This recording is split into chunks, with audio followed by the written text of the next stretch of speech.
도덕. 도덕이란 무엇일까요? 우리는 개인의 양심에 따라 마땅히 지켜야 할 옳고 그름의 기준을 도덕이라고 부릅니다. 옳고 그름, 옳거나 그른 것. 이를테면 사람을 때리면 안 된다, 도둑질을 하면 안 된다 같은 옳고 그름을 판단하는 기준을 도덕이라고 합니다. 이처럼 우리 사회에서는 개인의 도덕성이 매우 중요시되고 있습니다. 한 개인의 잘못된 도덕이 사회 구성원 전체의 안전까지 위협할 수 있기 때문입니다. 하지만 때론 도덕이라는 것은 애매한 기준을 갖고 있기도 합니다. 여기 달리는 기차가 있다고 합시다. 이 기차의 선로 앞에는 5명의 사람이 있습니다. 이들은 기차가 오는 것을 전혀 모르고 있습니다. 그리고 기차는 너무 빨라서 멈출 수가 없는 상황이었죠. 그런데 우연히도 당신의 앞에는 기차의 선로를 바꿀 수 있는 레버가 있습니다. 오직 당신만이 레버를 당김으로써 기차의 방향을 바꿀 수 있습니다. 그런데 한 가지 문제가 생겼습니다. 바로 그 선로에도 한 명의 사람이 있었던 것이죠. 여러분이라면 이 상황에서 어떻게 하실 건가요? 5명을 구하기 위해 기차의 방향을 바꿀 건가요? 단 한 명의 희생만으로 5명의 목숨을 구할 수 있는 찬스는 바로 여러분의 손에 달렸습니다. 자, 결정의 순간입니다.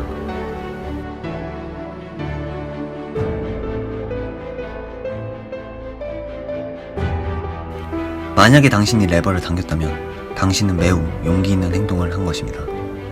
더 많은 목숨을 구하기 위해서, 더 많은 가치를 추구하기 위해서 당신은 합리적이고 공정한 선택을 한 것입니다. 피해를 최소한으로 하는 것이 옳다는 도덕적인 판단을 한 것입니다. 물론 그렇다고 해서 당신이 착한 행동을 한 것은 아닙니다. 결과적으로 한 명을 희생시켜버렸기 때문이죠. 대부분의 사람들은 한 명을 희생시키는 게 낫다고 응답했습니다. 안심하세요. 당신이 레버를 당기지 못하였다 하더라도 나쁜 행동을 한 것은 아닙니다. 생명의 가치에 우열을 따질 수 없기 때문이죠. 여러분은 방금 선택에서 도덕적 판단을 결정한 것입니다. 네이버 국어사전에 의하면 도덕적 판단이란 행위 및 품성에 있어서 선악과 옳고 그름을 가려내는 마음의 작용이라고 합니다. 그런데 조금 이상하군요. 이 경우 분명히 도덕적 판단을 내렸음에도 불구하고 옳고 그름이 존재하지 않아요. 옳고 그름. 다시 말해서 어떤 것이 좋은 선택인지 어떤 것이 나쁜 선택인지가 존재하지 않네요. 분명히 도덕이라는 것은 무조건 좋은 것이라 알고 있었는데 말이죠. 이 경우가 너무 특수한 경우였던 걸까요? 선과 악의 특수한 경우라는 게 존재하나요? 선과 악의 예외라는 게 존재하는 걸까요? 레버를 당기느냐 마냐의 결정이 한 개인의 결정이 아니라 국가의 결정이라고 생각해 봅시다. 국가의 정책은 항상 정의를 실현해야만 합니다. 그런데 어째서 이 경우에는 정의를 실현할 수 없었던 걸까요? 그러면 이쯤에서 한번 생각해 봐야 합니다. 정의라는 것이 과연 존재하는 개념인가? 왜 우리는 도덕적 판단을 내렸음에도 불구하고 정의는 실현되지 않았는가?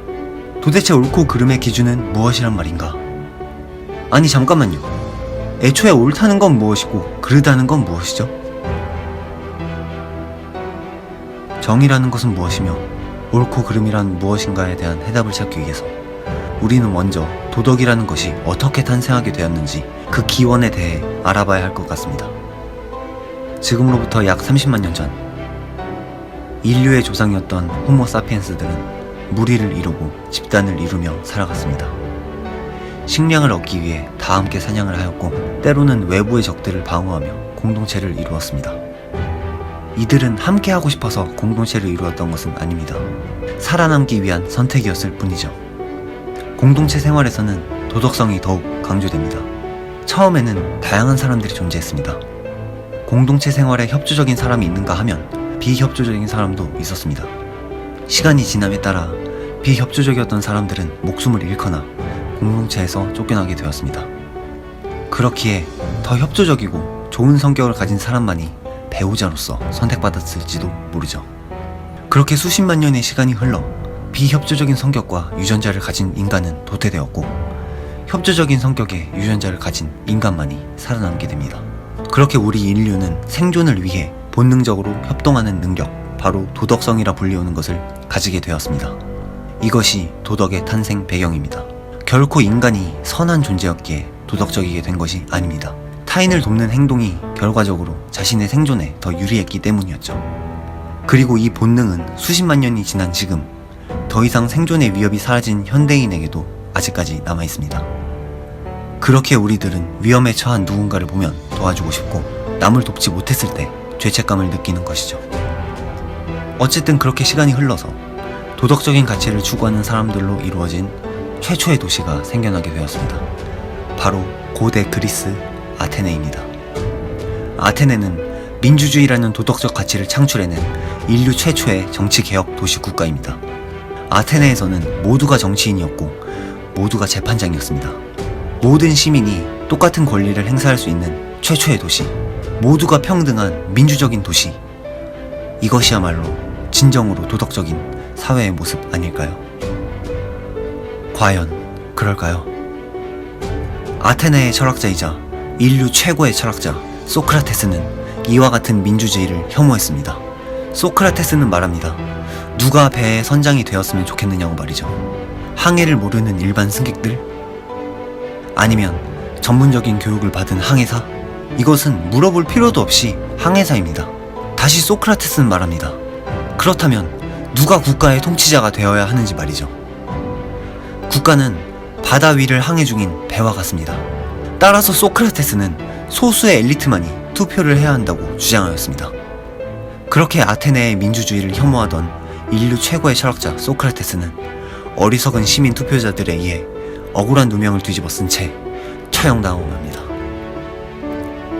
이것이 바로 민주주의가 가진 맹점입니다. 인간들이 가진 도덕적 판단의 맹점에 대해 이야기하는 것이죠.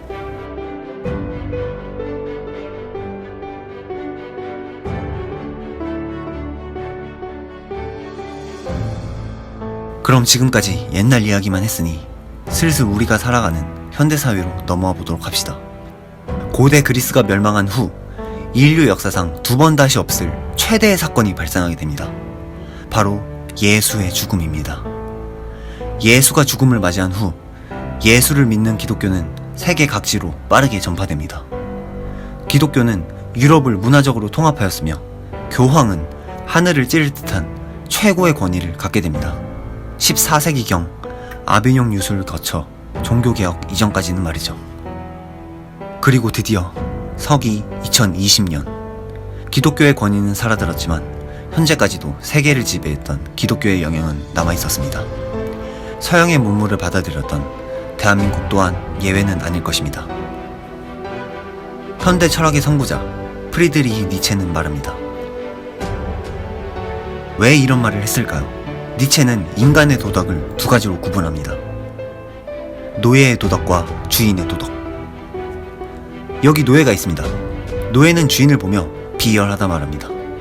노예는 주인을 보며 사치스럽다 말합니다. 노예는 주인을 보며 거만하다 말합니다. 그리고 노예는 스스로를 선량하다 말합니다. 노예는 스스로를 소박하다 말합니다. 노예는 스스로를 겸손하다 말합니다. 하지만 주인의 입장은 조금 다릅니다. 주인은 자신을 비열한 것이 아니라 강하다고 말한다. 주인은 자신을 사치스러운 것이 아니라 화려하다고 말한다. 주인은 자신을 거만한 것이 아니라 자신감 있다 말한다. 그리고 주인은 노예에게 선량한 것이 아니라 약하다 말한다. 주인은 노예에게 소박한 것이 아니라 비참한 것이라 말한다. 주인은 노예에게 겸손한 것이 아니라 자존감 없는 것이라 말한다. 그리고 니체는 현대인들이 노예의 도덕에 빠져 있다고 한다. 우리들은 강자를 악으로 규정한다. 그리고 강자의 거미줄에 빠진 자신들을 착하고 선하다고 믿는다. 우리가 강자에게 복종하는 이유는 우리들이 공손하기 때문이라고 합리화하는 것이다. 약자가 강자에 대한 원한을 품고 그들을 악이라 규정하며 자신들의 약함을 정당화하기 위해 약자인 자신은 선이 되는 도덕. 불공평한 세상에 대한 패배주의. 그것이 바로 노예의 도덕이다. 니체는 이런 약자의 도덕, 노예의 도덕을 탈피해야 한다고 말한다. 우리는 강자의 도덕, 주인의 도덕을 회복해야 한다고 말한다. 강자에게 있어 탁월한 적은 나를 더욱 강하게 만들어주는 라이벌이다. 그러나 약자는 강자야말로 나를 공격하며 고통에 빠뜨린다고 원한을 품는다. 그러므로 그들은 나쁘고 나는 선량하다. 바로 여기서 선과 악의 구분이 발생한다.